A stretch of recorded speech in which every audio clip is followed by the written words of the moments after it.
Fifth class తెలుగులో 6వ lesson చదువుకున్నా అండి. ఈ 6వ పాఠం పెన్నేటి పాట అనే పాఠం. ఇది విద్వాన్ విశ్వం అనే కవి రాశారు. ఈయన యొక్క కాలం చూడండి 1915 నుంచి 1987 వరకు. పెన్నేటి పాట అనే పాఠాన్ని రాసింది ఎవరు? విద్వాన్ విశ్వం. విద్వాన్ విశ్వం కవి. ఈయన ఒక కథకుడు. కథలు ఎక్కువగా రాస్తారనమాట. ఈయన సంస్కృత కావ్యాలను తెలుగు వచనంలోకి అనువదించారు. సంస్కృత కావ్యాలను కూడా ఈయన తెలుగు వచనంలోనికి అనువదించారు. పెన్నేటి పాట, విలాసిని, రాతలు గీతలు మొదలైనవి వీరి రచనలో కొన్ని.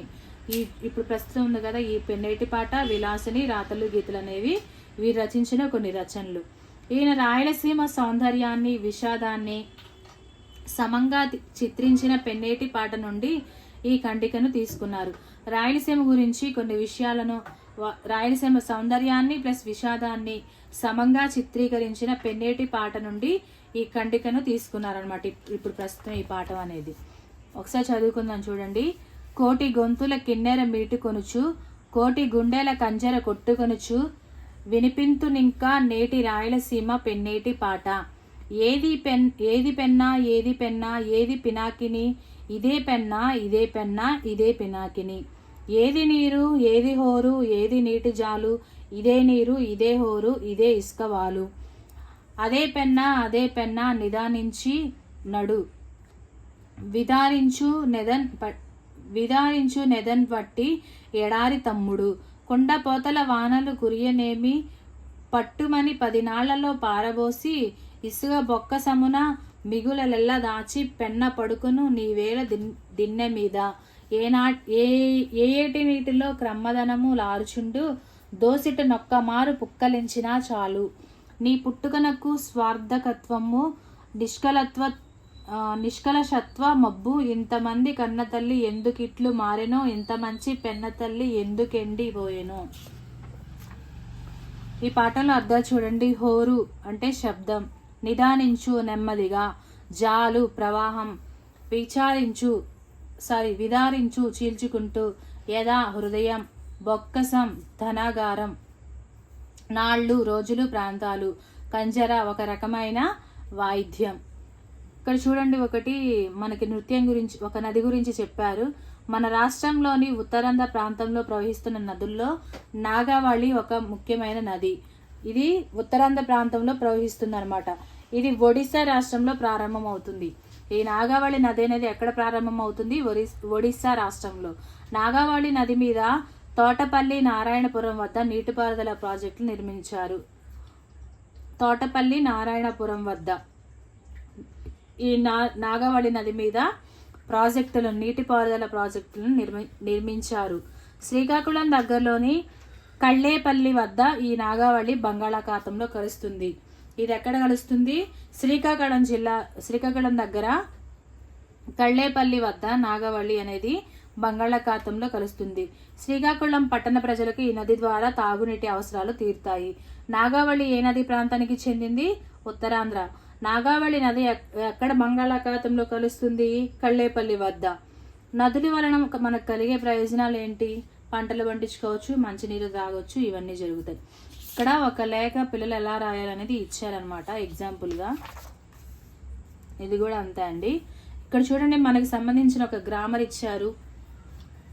చందన్ కథల పుస్తకం చదివాడు, చందన్ కథల పుస్తకం చదువుతున్నాడు, చందన్ కథల పుస్తకం చదువుతాడు. పై వాక్యాల్లోని మొదటి వాక్యంలో చదివాడు అనే పదం జరిగిపోయిన పనిని సూచించే క్రియాపదం. రెండవ వాక్యంలో చదువుతున్నాడు అనే పదం జరుగుతున్న పనిని సూచించే క్రియాపదం. మూడో వాక్యంలోని చదువుతాడు అనే పదం జరగబోయే పనిని సూచించే క్రియాపదం. అంటే వాక్యాల్లో కాలాలను బట్టి క్రియాపదాల రూపాలు మారుతూ ఉంటాయి. క్రియాపదాలను వాక్యంలో వాడినప్పుడు అవి పై వాక్యాలలో వలె కాలాలను తెలుపుతూ ఉంటాయి. కాలాలను 3 విధాలుగా విభజించవచ్చు. జరిగిపోయిన కాలం, దీన్నే భూతకాలం అంటారు. జరుగుతున్న కాలం, దీన్ని వర్తమాన కాలం అంటారు. జరగబోయే కాలం, దీన్ని భవిష్యత్ కాలం అంటారు. వీటి గురించి ఇంకా కొంత గ్రామర్ మనకు వస్తుంది. ప్రస్తుతం అయితే దీన్ని పరిచయం చేశారు ఇంతవరకు. ఇక్కడ చూడండి ఒక పద్యం ఇచ్చారు. సాధువులకు జంతువులకు బాధలు గావించు కలలు భజింపని రాజౌధము నాయుస్వర్గ శ్రీ ధనములు వీగి బోవు సిద్ధము తల్లి. ఈ పద్యాన్ని రాసిందెవరు? పోతన. దీని ఒక భావం చూద్దాం. తల్లి, సాది జంతువులను బాధించి వేధించే దుర్మార్గులను రాజైన వాడు తప్పక శిక్షించాలి. ఈ విధంగా శిక్షించకుండా ఉపేక్షించిన అధముడైన రాజు జీవితం, ఆయుష్, ఐశ్వర్యం అన్నీ వ్యర్థం అనే మాట నిజం. ఈ పద్యం గుర్తుపెట్టుకోండి. ఈ పద్యాన్ని రాసిన వ్యక్తి పోతన. ఇది మాత్రమే మనకు చాలు. పద్యము దాన్ని రాసిన వ్యక్తి ఎవరనేది గుర్తుంటే చాలు. ఇక్కడ చూడండి, 3 చేపలు అనే ఒక కథ ఇచ్చారు. ఒక మడుగులో 3 చేపలు ఉన్నాయి. అందులో ఒక దాని పేరు దీర్ఘదర్శి, మరొక దాని పేరు ప్రాప్తకాలజ్ఞుడు, ఇంకో దాని పేరు దీర్ఘసూత్రుడు. అవి ఆ మడుగులో సుఖంగా కాలం గడుపుతుంటే వేసవి కాలం సమీపించింది. ఇది గమనించిన దీర్ఘదర్శి తక్కిన 2 ఈ మడుగు చాలా చిన్నది, వేసవిలో ఎండిపోతుంది కనుక ఎప్పుడూ ఎండిపోని పెద్ద మడుగులోకి వెళ్ళిపోదాం అంది. ఇది విని ప్రాప్తకాలజ్ఞుడు, వేసవి వస్తే ఈ మడుగు ఎండిపోతుందని ఎలా చెప్పగలం? ఒకవేళ ఎండిపోవడం నిజమైతే అప్పుడే ఏదో ఒక ఉపాయం తోచకపోతుందా? ఇప్పుడు ఈ మడుగు నిండుగా ఉంది, ఎప్పుడో కష్టం వస్తుందని ఇప్పుడు ఈ మడుగు విడిచి వెళ్ళడం మంచిది కాదు అంది. ఇది విని దీర్ఘసూత్రుడు, మీ మాటలు చాలా తికమకగా ఉన్నాయి. ఈ మడుగు మహాసముద్రం వల్లే పెద్దది, అనవసరంగా భయపడుతున్నారు, కాబట్టి మనం ఇక్కడ నుండి కదలడం మంచిది కాదు అంది. దీర్ఘదర్శికి ఈ మాటలు నచ్చలేదు. వేసవిలో ఇక్కడ ఉండడం అపాయకరమని అనుకుంది. దీర్ఘదర్శి వెంటనే మడుగులోకి నీరు వచ్చే పిల్ల కాలువలో ప్రవేశించింది. అక్కడ నుండి పెద్ద కాలువలోకి, దానిలో నుండి సముద్రంలో ఉండే ఒక పెద్ద మడుగులోకి ప్రవేశించింది. అక్కడ నిశ్చంతంగా గడపసాగింది. ఇంతలోనే వేసవికాలం రానే వచ్చింది. ఒక్కొక్క చెరువు ఎండిపోసాగింది. మరికొన్ని రోజులకు మడుగు దగ్గరకి వలలు పట్టుకొని జాలర్లు వచ్చారు. చేపలని తప్పించుకోవడానికి ఎంత ప్రయత్నించినా ఫలితం లేకపోయింది. జాలర్లకు దొరికిపోయినాయి. దొరికిన చేపలన్నింటినీ వారు ఒక తాడుకు గుచ్చసాగారు. అది చూచి ప్రాప్తకాలజ్ఞుడు, అయ్యో పెద్ద చిక్కు వచ్చింది, ఇప్పుడు బాధపడుతూ కూర్చోక ఏదైనా ఉపాయం ఆలోచించాలి అని తీవ్రంగా ఆలోచించింది. ఇంతలో చేపలు గుచ్చిన తాడుతో అక్కడికి ఒక జాలరి వచ్చాడు. అప్పుడు ప్రాప్తకాలజ్ఞుడు, నేను ఇప్పుడు ఆ తాడుని నోటితో కరిచి పట్టుకుంటా, జాలరి నన్ను చూచి గుచ్చబడిన చేపే అని అనుకుంటాడు. తర్వాత అతడు వెళ్ళిపోయాక మంచి మడుగులోనికి దూకి తప్పించుకుంటా అని అనుకుని అలాగే చేసింది. ఎలా తప్పించుకోవాలా అని అప్పటికప్పుడు ఆలోచిస్తున్న దీర్ఘదర్శిని జాలరి పట్టుకుని తాడుకు గుచ్చి బుట్టలో వేసుకున్నాడు. ఆ మడుగులోని చేపలన్నిటినీ పట్టుకున్న జాలర్లు ఇళ్లకు బయలుదేరారు. వారిలో దారిలో ఒక పెద్ద కాలువ కనబడింది. బురదతో ఉన్న చేపల్ని కడగడానికి జాలర్లు కాలువలోకి దిగారు. ప్రాప్తకాలజ్ఞుడు వెంటనే ఆ తాడును వదిలిపెట్టి జాలర్లకు అందకుండా కాలువలోకి మునిగి తప్పించుకుంది. చూశారా, ఆపద వస్తుందని ముందు చూపుతో దీర్ఘదర్శి తన ప్రాణాలను కాపాడుకుంది. సమయస్ఫూర్తితో ప్రాప్తకాలజ్ఞుడు తన ప్రాణాలను రక్షించుకుంది. మందబుద్ధితో నిర్లక్ష్యంతో దీర్ఘసూత్రుడు తన ప్రాణాలను పోగొట్టుకుంది. ఈ పాఠం రాసింది 3 చేపలనే ఈ కథ. ఈ పాఠాన్ని రాసింది శ్రీపాద సుబ్రహ్మణ్య శాస్త్రి.